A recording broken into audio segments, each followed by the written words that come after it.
तो दास आपको जो अधिकतर रोगी आते हैं, आत्मा दास की रोती है। यहां तो रोने का समय नहीं मिलता, एकांत में जाकर मैं देखता हूं परमात्मा आपके बच्चों का क्या हाल हो गया है।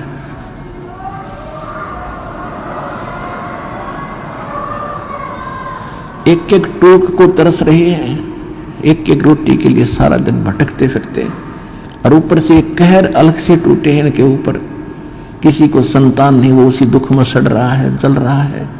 किसी का कैंसर है, किसी को और दोष है, और एक पल का इनको पता नहीं कब क्या हो जाएगा। तो इस कारण से परमात्मा से अर्जी लगाता है दास कि दाता हम तो इसे निकम्मे हैं, और आपको मालूम हम कितने कैसे अच्छे होते तो चले जाते अभी से। अच्छे भी आप बनाओगे, दृढ़ता भी आप ही लाओगे, तभी हम आगे बढ़ पाएंगे। फिर भी इतनी उसके बाद भी कोई मर्यादा ठीक नहीं रखता है और अपनी मनमानी करता है, फिर हमारी अर्ज भी फेल और भगवान भी मदद आपकी नहीं करेगी। तो सबसे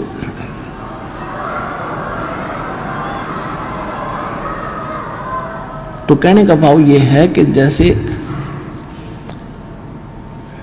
एक भक्त के मतलब अच्छी कितनी इस ज्ञान से कितना फर्क पड़ा।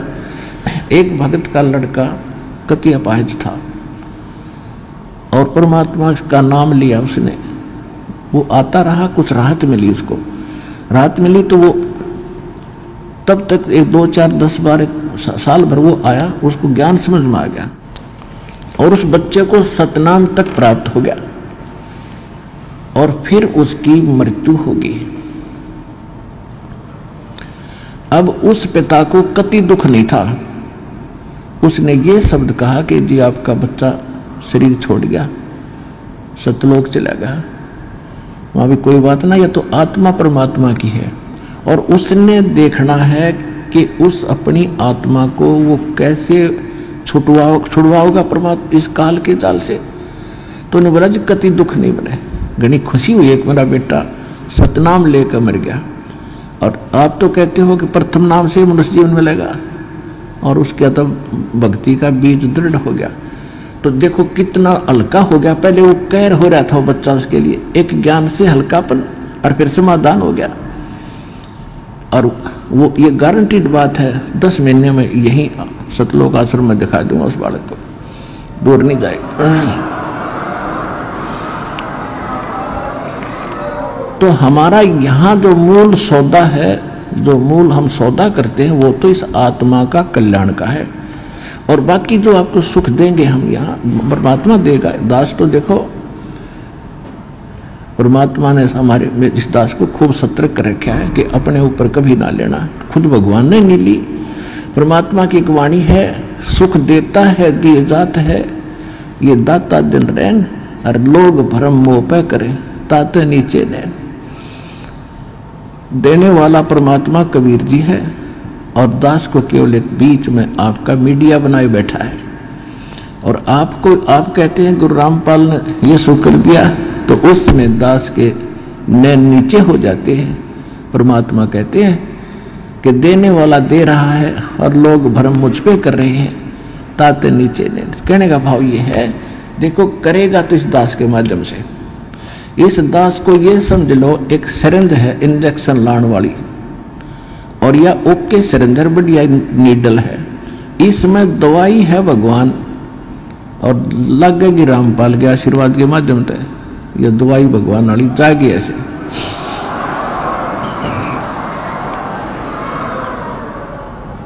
तो इस प्रकार आप जी ने पहले तो ज्ञान समझना चाहिए। ज्ञान के ऊपर दास ने जोर दिया है, भगवान का भी आदेश है कि घर घर देखो बोध विचारा, सत्य नाम सब ठोर उचारा। घर घर में ये ज्ञान की चर्चा चलेगी, शुरू होगी। जिस घर में आप जाओगे जाते भगवान के अतिरिक्त कोई चर्चा नहीं सारे दिन, ना तो इनमें कोई ताश बत खेला करता, कोई इधर उधर के गप्पे मारा करता, फलाने ने ऐसे कर दिया, धकड़े ने ऐसे कर दिया, ये गप्पे मारा करते घर बैठ के। आज हमें फर्स्ट टाइम है कोई, या तो सुबह का नित्यनेम, दोपहर की रामायणी, शाम की आरती, बीच में मंत्र, हमें इतना बड़ा सिलेबस दे दिया, हमने बकवाद करने का समय को नहीं। और समय मिलता है तो मालिक की चर्चा ही करते और कराते हैं। कितना अच्छा समय मिल गया।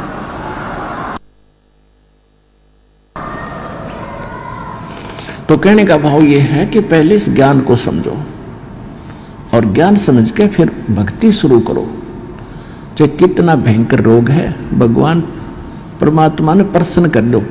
वो कैसे प्रसन्न होगा? जिस दिन वो प्रसन्न हो गया, वो तो सोने कैसी काया बना दे जीव की। एक सेकंड में एक बार 350-360 के लगभग कोड़ी थे, कोड़ी। और कबीर परमेश्वर के पास काशी में उनकी सुनकर महिमा इकट्ठे चले गए। 5-7 गए पहले तो। बोला जी हम ऐसे दुखी है और ऐसे हैं। परमात्मा बोले भाई तुम वो सारे को डियान बुला लो, जानो किसी ने, सारे ने जाना है कि उनको सबको बुला लो। पर एक बात है, तुमने भक्ति करनी पड़ेगी आजीवन। और भक्ति छोड़ दोगे ना फिर तुम्हें फिर हानि हो सकती है। कान पकड़े जी, कदे नहीं छोड़ेंगे और हम तो सदा आपके चरणों में पड़े रहेंगे। 360 कति कोडी चाम पड़ा था कट कट के, और परमात्मा ने आशीर्वाद मात्र से सारे एक सेकंड में कति स्वस्थ कर दिए। कबीर भगवान ने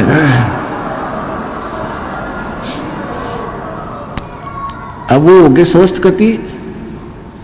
अब जाते उन्हें तक 10-5 दिन तो महीने 2 महीने तो ठीक सी भक्ति करी, फिर वो बकवाद भागी। कोई कितना किसी कपड़े पहरे अंडर, कोई ब्याह करवा लिया और कितो कोई फंड कर रहा है, वो भक्ति छोड़ गए।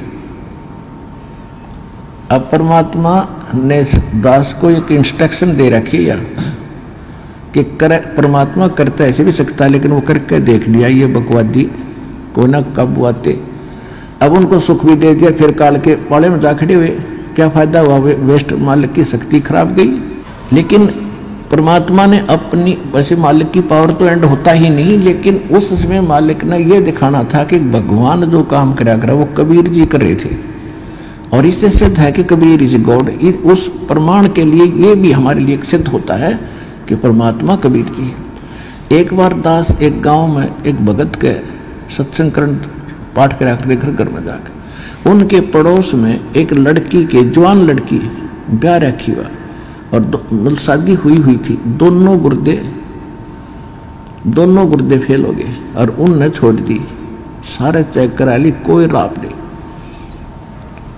और खाट में पड़ी सोई आ रही, मुंह पर हाथों पर। हमारे उस भगत ने उनसे कहा कि आप दीक्षा ले लो, अरे लड़की इनके आशीर्वाद नाम लेने से राहत मिलेगी तुमने। तो लड़की ने और उसकी माँ ने नाम ले लिया। फिर उनको उस भगत ने सलाह दी कि तुम एक पाठ करा लो घर पे, गुरुजी आते हैं पाठ करते हैं।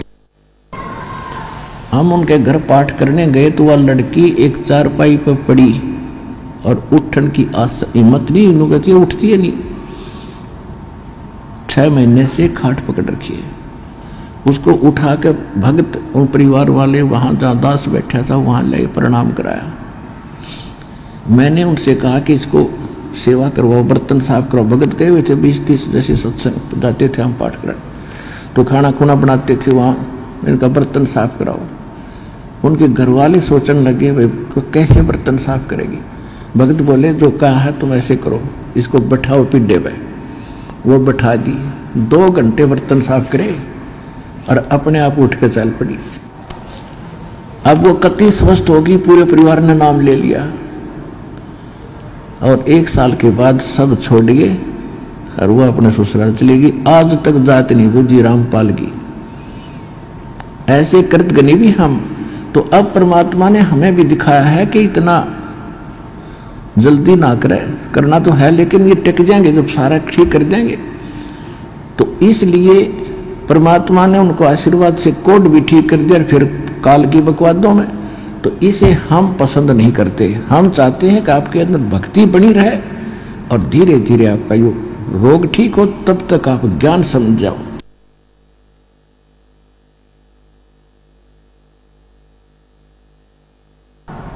और जिसके मन में दोष है वो चला जाएगा।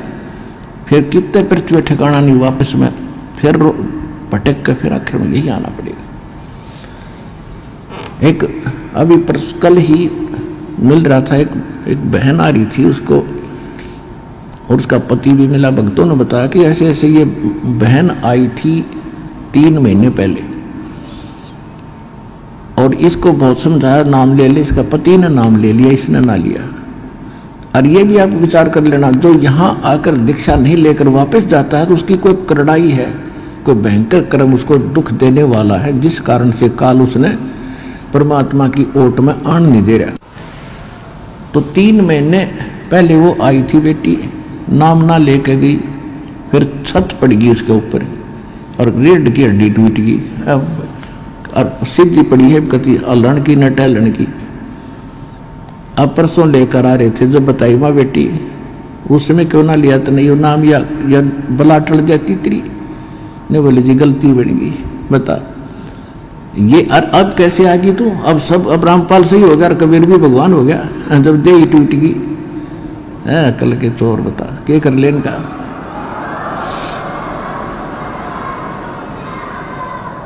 दुख में सुमरण सब करे, सुख में करे ना कोई, जय सुख में सुमरण करे तो दुख काहे को होवे। संत शरण में आने से आई टले बला, जय मस्तक में सूली हो वो कट्टे में टल जा। इस समर्थ परमात्मा की शरण में आने से यदि मौत भी हो यानी सूली टूटना हो तो कांटा लगकर ही बच जाता है। अब जो प्रसंग चल रहा है पुण्यात्माओं के दास, जैसे यहाँ सुनता है कई भक्त आते हैं, ये ऐसे तो घने मिलते समय जो बोला जी कति घना ठीक हो गया, थोड़ी सी कसर रह रही है। मगर यह कसर तो रखनी है सारे, मगर यह ना रही ना तो फिर भाग जाओगे वो काल के उसमें पाले में खड़े हो जाओगे जा करके। ऐसा नहीं, परमात्मा इतना दुख नहीं देने देगा आपको कि आपकी जान चली जा। तो इसलिए परमात्मा भी कहते हैं, हमें संकेत करते हैं, सुख के माथे सला पड़ो जो नाम हृदय से जावे, और बलिहारी उस दुख के जो पल पल नाम रटावे। परमात्मा हमें संकेत करते हैं कि हे भगवान, ऐसा सुख ना देना जिससे आपकी भूल पड़ जावे, और इतना दुख दिए रखना दाता तेरी याद बनी रहे। तो पुण्यात्माओं, हम सुखी होते ही भगवान बोलते हैं, और दुख जब हमारे ऊपर आते तो कर्मों के हैं, और फिर हमें भगवान याद आता है। तो हमारे, अब देखो आपके पापों में आग लगा रखी, भगवान ने आग लगा रखी, जो संचित कर्म है उनके भी और जो प्रारब्ध वाले इनमें भी।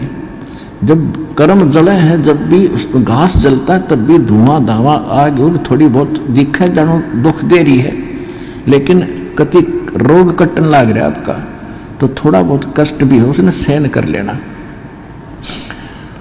अब जैसे तो आपको जो भयंकर रोग थे, जो भयंकर दुखदायी कर्म है, पहले आपके उन पर कुवाड़िया चल रहा है परमात्मा का, और छोटे मोटे तो धीरे धीरे हो जाएंगे, सारे ठीक हो जाएंगे। जैसे डॉक्टर के पास कोई भयंकर मरीज जाता है, वो सबसे पहले डॉक्टर उस स्थान का इलाज करेगा जहां से रक्त निकल रहा है, यानी जिससे उसकी जान जानी हो। एक्सीडेंट हो गया, हड्डी टूट गई और कहीं रक्त स्राव हो रहा है, तो सबसे पहले डॉक्टर ये देखेगा कि इसका इस स्थान पर ऑपरेशन करें जिससे इसका खून रक्त बंद हो। और वो रो रहा है, डॉक्टर साहब टांग में दर्द घना है, हाय मर गया, तो डॉक्टर उसने ना देखता कि उसने तो चिल्ला लड़ते थोड़ी देरी तो फिर कर दूंगा ठीक, पहले ये रोग काटना ये करना जरूरी है जिससे इसकी मौत ना हो जाए। तो परमात्मा आप ताए हुए एक दुख न ठीक कराने खातिर, और परमात्मा आपके वो पहले ठीक करेगा जिससे आपकी मृत्यु, जैसे आपकी मृत्यु निकट आ गई, समय आपका रहा नहीं, एक्सटेंड आपकी है नहीं आगे आयु, तो सबसे पहले उस कर्म को बढ़ाएगा आपको जिससे आपकी एक्सटेंशन हो। उसके बाद फिर सुख तक दे जाएगा जब तक आप रहोगे शरण में। तो इसलिए आप विश्वास के साथ इस मार्ग पर लगे रहो, और जैसे दास कहे वैसे चलो, किसी की और बातों में आकर भगवान से दूर ना होना।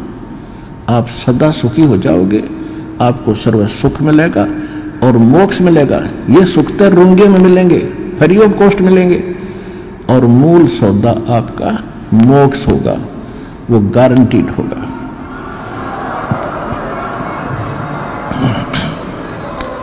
अगर आप ये वीडियो YouTube पर देख रहे हैं तो हमारे चैनल को सब्सक्राइब करें और बेल आइकन को दबाना ना भूलें। अगर आप Facebook पर ये वीडियो देख रहे हैं तो हमारे पेज को लाइक करें।